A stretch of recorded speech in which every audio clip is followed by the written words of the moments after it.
Praise Lord. Hallelujah.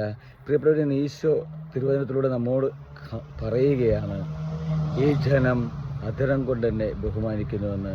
Mathai 15:8 തിരുവചനത്തിലൂടെ Isho പറയുകയാണ്, ഈ ജനം അധരം കൊണ്ട് എന്നെ ബഹുമാനിക്കുന്നു, എന്നാൽ അവരുടെ ഹൃദയം എന്നിൽ നിന്നും വളരെ അകലെയാണെന്ന്.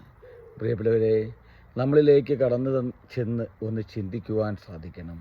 നമ്മൾ ഓരോരുത്തരും അധരം കൊണ്ട് ഈശോയെ ബഹുമാനിക്കുന്നവരാണോ, അതോ ഹൃദയത്തിൽ ഈശോയെ ഏറ്റെടുത്ത് സ്നേഹിക്കുന്നവരാണോ എന്ന് ജീവിതത്തിൽ മാറ്റങ്ങൾ വരുത്തുവാൻ നമുക്ക് സാധിക്കണം. പ്രിയപ്പെട്ടവരെ, അധരങ്ങൾ കൊണ്ട് സ്നേഹിക്കുന്നവരാകാതെ, അധരങ്ങൾ കൊണ്ട് ബഹുമാനിക്കുന്നവരാകാതെ, ഹൃദയത്തിൽ ഈശോയെ സ്നേഹിക്കുവാൻ, ഹൃദയത്തിൽ ഏറ്റെടുക്കുവാൻ, ഹൃദയത്തിൽ ബഹുമാനിച്ച് ഈശോയ്ക്ക് സ്ഥാനം കൊടുക്കുവാൻ എനിക്കും നിങ്ങൾക്കും സാധിക്കണം.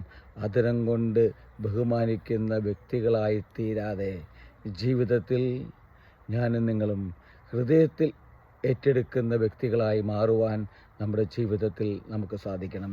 പ്രിയപ്പെട്ടവരെ, അതിനായി നമ്മളെ തന്നെ നമുക്ക് ഒരുക്കുവാൻ സാധിക്കട്ടെ. ഹല്ലേലൂയ. ആമേൻ.